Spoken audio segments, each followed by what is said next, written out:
l'escola, en qualsevol cas l'escola que volem, és essencialment un espai cultural, o hauria de ser-ho. De la mateixa manera, els espais, diríem, culturals, necessàriament generen, o haurien de generar, transformació, aprenentatge i, per tant, ser espais educatius.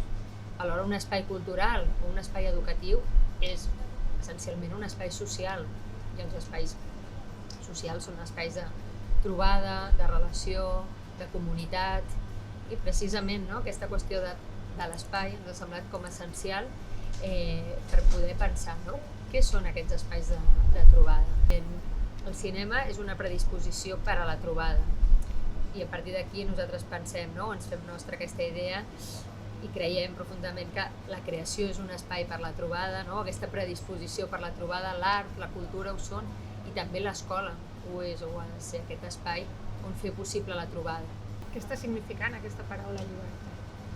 Doncs segurament és la llibertat justament de poder pensar, d'haver trobat un espai on poder pensar, on poder proposar, on poder compartir idees, on poder fer-se preguntes sense saber si tindran resposta, on poder buscar camins que potser són derives i que no necessàriament porten a un punt final preestablert.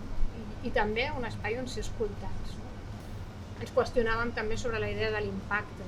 Si penses en la paraula impacte, penses en un cop sec que deixa una empremta i et fa pensar d'alguna manera que a major força de l'impuls, de la projecció, major serà aquest impacte.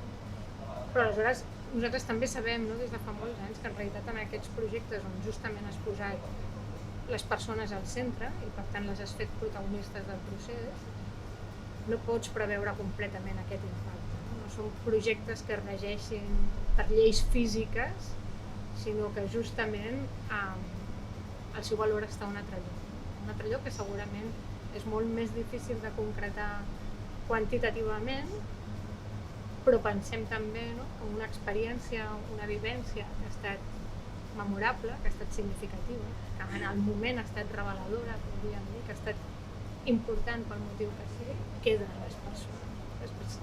Les persones fan trajectòria amb aquestes vivències i fan els seus camins. I d'alguna manera ens agradava recuperar aquesta idea que també explica Michel Petit, que hem citat diverses vegades, que potser l'aportació d'aquests projectes és aquesta, donar la possibilitat a les persones de pensar-se a elles mateixes i de pensar el món de manera diferent.